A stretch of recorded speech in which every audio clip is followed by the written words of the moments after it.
पिछले कुछ दिनों से पीरामल फार्मा पर आप व्यूअर्स की काफी सारे रिक्वेस्ट रही है। रीजन क्लियर है कि रिसेंटली स्टॉक में कुछ छोटी मोटी रिकवरी देखने को मिली, बट एक long term down trend stock पर चलता हुआ आया है। ऑल दो आपके सभी कमेंट्स जो होते हैं मैं रीड भी करता हूं और मोस्टली 90% ऑफ कमेंट्स पर मैं आपको रिप्लाई भी करता हूं। बट कुछ कमेंट्स होते हैं जिन पर मैं रिप्लाई नहीं कर सकता क्योंकि वो बहुत ही अजीब से होते हैं, गालियां वगैरह के होते हैं, तो उसको छोड़ते हैं। फिलहाल आगे टॉपिक पे आते हैं। ठीक है। सो पीरामल फार्मा पर भी आप लोगों की रिक्वेस्ट है और मैंने आप लोगों के साथ रिप्लाई जो किया है, ऑलमोस्ट आप सभी को सेम रिप्लाई आया होगा कि इस पर ऑलरेडी मैं एक वीडियो अपलोड कर चुका हूं। चैनल पर ये वीडियो अवेलेबल है। पीरामल फार्मा का ज्यादा टाइम नहीं हुआ इस वीडियो को अपलोड किए हुए। यूएफडीए ऑब्जर्वेशन कंपनी से रिलेटेड क्या था ये आपको मिल जाएगा उस वीडियो में। कंपनी का दिसंबर ग्रोथ आपको वहां पर मिल जाएगा। कंपनी का करंट रेशियो यानी कि कंपनी का पूरा फंडामेंटल एनालिसिस आपको इस एक वीडियो के अंदर मिल जाएगा। ठीक है। तो जब भी आप कोई कमेंट करते हो किसी टॉपिक पर मेरे चैनल पर आकर के, तो प्लीज प्लीज एक बार या तो कमेंट करने के बाद रिप्लाई देख लिया करो या फिर चैनल पर पहले चेक कर लिया करो कि वो टॉपिक अवेलेबल है या नहीं है। आईआरबी इंफ्रास्ट्रक्चर पर भी आप व्यूअर्स की बहुत सारी रिक्वेस्ट है, बट उस पर भी कई सारे वीडियोस मेरे चैनल पर अवेलेबल है। प्लीज जाकर के एक बार चेकआउट कर लेना। ठीक है। अब आते हैं कंपनी के रीजंस के ऊपर कि क्यों ये कंपनी अभी तक अंडर परफॉर्म कर रही है अपने सेक्टर को और अपने पीयर्स को, यानी कि कंपनी में गिरावट क्यों है। वीक अर्निंग्स एंड रिवेन्यू ये बहुत कॉमन चीज है, वीक अर्निंग्स एंड रिवेन्यू, लेकिन इसको समझना उतना ही मुश्किल है। एक कॉमन इन्वेस्टर जो अपने आप को रिटेलर कहता है वो कंपनी को किस तरह से जज करता है। वो कंपनी को पहले तो जज करता है कि उसका प्राइस क्या चल रहा है। क्या उसका प्राइस 1 रुपए का है, 2 रुपए का है या 100 रुपए के नीचे का है। तो भैया वो कंपनी में बड़े रिटर्न्स मिल सकते हैं। मान लो कोई शेयर अगर 1 रुपए का है वो 100 रुपए हो जाए, भैया मेरी तो लॉटरी लग जाएगी। मान लो कोई शेयर 100 रुपए का है वो 1000 रुपए हो जाए, तो भाई मेरी तो लॉटरी लग जाएगी। तो एक रिटेल इन्वेस्टर ना सबसे पहले इस पॉइंट को देखता है, फंडामेंटल एनालिसिस, उसे कुछ नहीं करना। लेकिन जब आप कंपनी को इस तरीके से देखते हो, आप सबसे बड़ी गलती अपने साथ ही कर रहे हो, अपने साथ धोखा कर रहे हो। तो कंपनी को पूरा डिटेल में देखना। इस वीडियो में आपको बहुत कुछ सीखने को मिलेगा, एंड तक देखना और एक प्यारा सा सब्सक्राइब जरूर कर देना, because I am NISM 7 certified. ठीक है। शुरुआत करते हैं। वीक अर्निंग्स एंड रिवेन्यू, अभी इसको समझेंगे क्या होता है। सीडीएमओ बिजनेस में कंपनी के कस्टमर्स जो होते हैं ना, उन्होंने अपने प्रोजेक्ट्स और ऑर्डर्स यानी कि इन्वेंट्री जो कंपनी की होती है उसमें से वापस लिए हैं। अल्टीमेटली इस तरह की चीजें अगर सीडीएमओ में होती हैं, किसी भी कंपनी के कस्टमर्स करते हैं, तो वो एक कंपनी की पूरी बेसलाइन हिला सकती है। और यही कुछ हुआ है पीरामल फार्मा में भी। ऑपरेशनल कॉस्ट और मार्जिन कंपनी के ज्यादा आए हैं, जिसकी वजह से कंपनी के मार्जिन लगातार गिरे हैं। और रेगुलेटरी और लीगल हर्डल्स भी कंपनी पर देखने को मिले। यूएस एफडीए, अभी मैंने आपको बताया भी पिछले वीडियो के अंदर डिस्कस इसको कर लिया था। एक्सटर्नल फैक्टर्स, यूएस का बायोफार्मा फंडिंग, वहां पर अनसर्टेनिटी और पॉलिसीज में भी आपको अनसर्टेनिटी देखने को मिली। ठीक है। तो ये कुछ रीजन है कि क्यों आपको गिरावट देखने को मिली, लेकिन अब इन रीजंस को इलैबोरेट करेंगे। अभी यहाँ पर मार्केट एक्सपर्ट्स इस बीच में आ जाते हैं। 2 फरवरी को मोतीलाल ओसवाल कहते हैं भैया खरीदने का मौका बन गया है, बाइंग की रेटिंग दे देते हैं और 190 का टारगेट भी दे देते हैं। अब यहां पर आप एक चीज और नोट करना, ऑल दो स्टॉक का परफॉर्मेंस काफी वीक रहा है, उसके बावजूद भी मार्केट एक्सपर्ट्स एंड एनालिस्ट यहां पर बुलिश हैं और इनका मानना है 44% अपसाइड पोटेंशियल देखने को मिल सकता है in a long term. Long term growth perspective market experts का पॉजिटिव है और कहीं ना कहीं यही चीज मोतीलाल ओसवाल ने भी अपनी इस रिपोर्ट में बताई है। अगर आप मोतीलाल ओसवाल की इस रिपोर्ट को देखोगे तो आपको नजर आएगा कुछ इंपॉर्टेंट पॉइंट्स, जैसे कि एक बार यहां पर आपको देखेगा कि इनका जो पूरा प्रोस्पेक्टस है ये कंपनी के ग्रोथ को लेकर के है कि अभी कंपनी क्या कर रही है, आगे जाकर के कंपनी क्या कर सकती है। इसको लेकर के इन्होंने अपना फाइनेंशियल ईयर 26 का Q4 का पोजीशन शेयर किया है आप लोगों के साथ कि कंपनी क्या परफॉर्मेंस कर सकती है। अगर कंपनी इस तरह का परफॉर्मेंस नहीं करती तो जो इन्होंने टारगेट दिया है 190 का, वो भी आपको अचीव होता देखने को नहीं मिलेगा। ठीक है। अब आते हैं आपके अगले पॉइंट पर। अब इतनी खराब परफॉर्मेंस होने की वजह से, जिसको अभी हम डिस्कस करेंगे, कंपनी का ईपीएस हो चुका है नील, कंपनी का पी ऑलरेडी नेगेटिव में चल रहा है, कंपनी का price to book ratio still higher side पर है। इसका मतलब यह है कि कंपनी की वैल्यूएशन पर एक बड़ा सवाल हो जाता है कि जिस प्राइस पर इस समय कंपनी है, क्या ये प्राइस कंपनी के फंडामेंटल्स को जस्टिफाई कर पाता है या फिर नहीं। सो उसके लिए एक बार आप यहां से शुरुआत करो।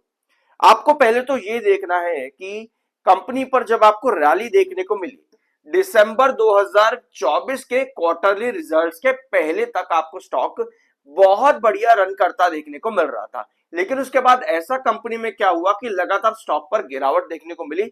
तो उसके रीजन आपको मिलेंगे दिसंबर 2024 के रिजल्ट्स के पहले। 2024 दिसंबर आपको यहां नजर आ रहा है, ये कंपनी का रेवेन्यू था 2204 करोड़ का, जहां कंपनी ने 12% का ग्रोथ दिया पिछले साल के यानी कि दिसंबर 2023 के कंपैरिजन में।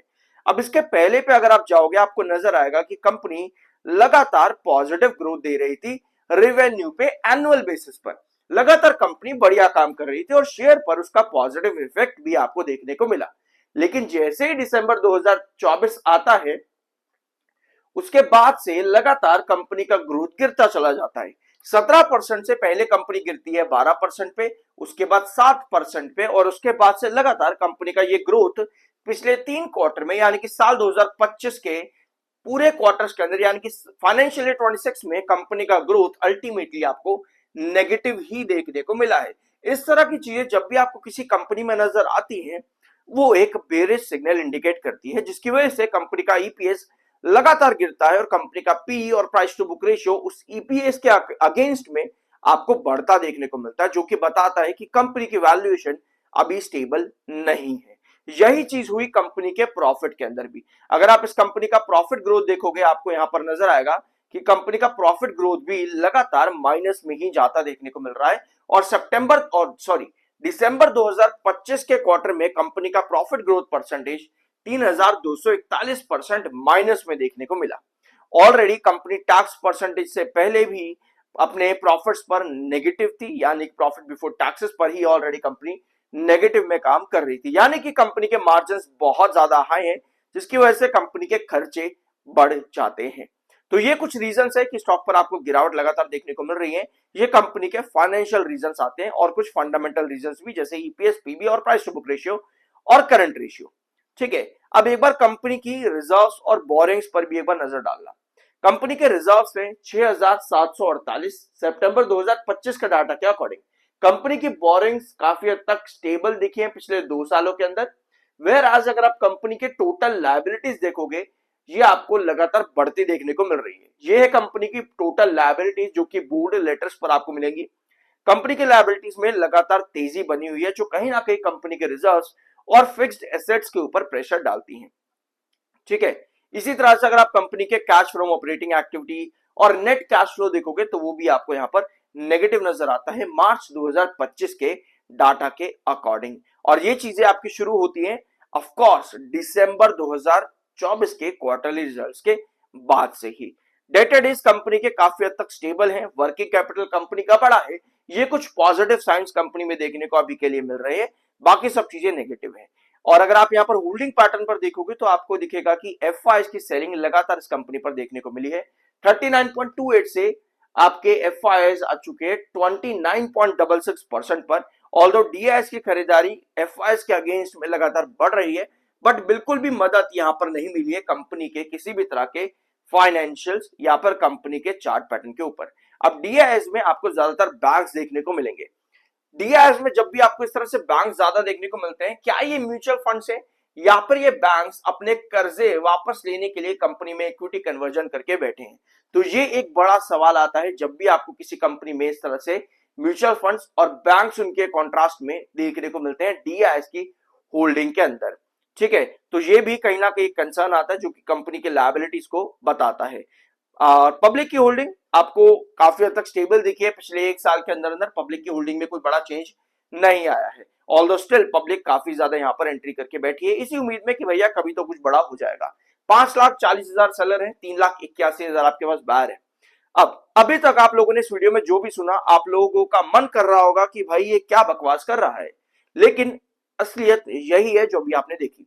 बट जो भी अभी तक आपने सुना इस वीडियो में, इसका मतलब ये नहीं है कि कंपनी पूरी तरह से खत्म हो जाती है। कोई भी कंपनी का रिवाइवल डिपेंड करता है उसके रिवाइविंग क्वार्टरली रिजल्ट्स पर। अगर कंपनी कोई रिजल्ट्स अच्छा देने में कामयाब हो जाती है तो यस, स्टॉक पर भी उसका असर देखने को मिलता है। अभी कंपनी ने क्या किया है यहाँ पर जिसकी वजह से स्टॉक पर आपको एक छोटी सी रिकवरी देखने को मिली। अब इसके रीजंस भी यहाँ पर समझ लेते हैं।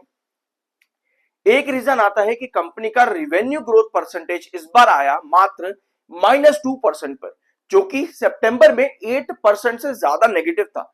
तो कहीं ना कहीं रिवेन्यू ग्रोथ पर कंपनी ने थोड़ा बहुत रिकवरी करा है, जिसकी वजह से आपको स्टॉक पर रिसेंटली ये रिकवरी देखने को मिली है। पर उसके कॉन्ट्रास्ट में प्रॉफिट ग्रोथ परसेंटेज कंपनी का काफी बुरा है, तो कंपनी को इंप्रूवमेंट्स करने की जरूरत है। ठीक है, अब आपको ये चीज समझ में आ जाती है कि मुझे कौन कौन से पॉइंट्स पर नजर रखनी चाहिए अगर मैं किसी कंपनी में कुछ बड़ा सोच रहा हूं। तो अगर कंपनी यहाँ पर रिवाइवल करती है तो आपको वो रिवाइवल इसके चार्ट पर भी नजर आएगा। अगर यहां तक आ चुके हो वीडियो में, एक प्यारा सा सब्सक्राइब जरूर कर देना। I am NISM 7 certified. ये है आपके पीरामल फार्मा का चार्ट पैटर्न। इस चार्ट पर आपको अभी तक क्या नजर आ रहा है? आपको नजर आ रहा है कि ये स्टॉक ना डाउनवर्ड पैटर्न के अंदर ही चल रहा है, बार बार वही पैटर्न ये स्टॉक क्रिएट कर जाता है। यानी कि ना ही आपके बेसिस इसमें इंक्रीज हो रहे हैं, ना ही आपके रेस्ट्रिक्शंस पॉइंट यानी कि रिजेक्शन जोन इसमें बढ़ पा रहे हैं, जो कि चार्ट पैटर्न पर टेक्निकल पॉइंट ऑफ व्यू से नेगेटिव यानी कि बेरिशनेस शो करता है। अभी रिसेंटली अगर आप देखोगे 162 के पास आकर के स्टॉक में एक कंसोलिडेशन जोन देखने को मिल रहा है टॉप लेवल पर। यह कंसोलिडेशन जोन इसलिए इंपॉर्टेंट है क्योंकि अगर आप इसका लॉन्ग टर्म चार्ट देखोगे, तो जहां से स्टॉक की शुरुआत हुई थी वहीं पर आपको 162 भी नजर आएगा, और इसके जहां पर तेजी देखने को मिली वहां पर भी 162 आपको देखने को मिलेगा। यानी कि 162 पर आकर के स्टॉक इंतजार कर रहा है कि मेरी कंपनी मुझे कुछ पॉजिटिव दे। अदरवाइज अगर आप इसके पूरे चार्ट को देखोगे तो हर बार इस तरह की छोटी छोटी रिकवरीज स्टॉक ने शो करी है, लेकिन अल्टीमेटली हर बार आपको एक डाउन ट्रेंड ही देखने को मिला है। यानी कि अगर आप चाहते हो यहां पर एक बड़ा बूस्ट, तो 162 के ऊपर अगर आप देखोगे 168 ये लेवल क्रॉस करना जरूरी है। 162 के ऊपर 168 क्रॉस करना बहुत ज्यादा इंपॉर्टेंट है पीरामल फार्मा के लिए। अगर आप इस पूरी ट्रेजेक्टरी जो कि डाउन ट्रेंड को इंडिकेट कर रही है स्टॉक में, इसको पलटना चाहते हो तो टेक्निकल पॉइंट ऑफ व्यू पे यहां पर एक चीज पॉजिटिव है कि 7 EMA के ऊपर स्टॉक ट्रेड कर रहा है, जो कि एक अच्छा साइन होता है। ऑल्दो 200 EMA के काफी नीचे है, जो कि लगातार इसके अंदर बेरिशनेस यानी कि बेरिश मोमेंटम बना करके बैठा हुआ है। तो आपको यही चीजें यहां पर पलटनी है। अब आई गेस आपको यहां पर एक क्लैरिटी जरूर मिली होगी इस वीडियो में कि क्या क्या चीजें इस कंपनी में अभी मिसिंग है, और क्या वो पॉइंट्स थे जब स्टॉक पर अच्छी रैली देखने को मिलती थी वहां पर अवेलेबल थे और अभी नहीं है, जो कि आपको यहां चाहिए अभी के लिए।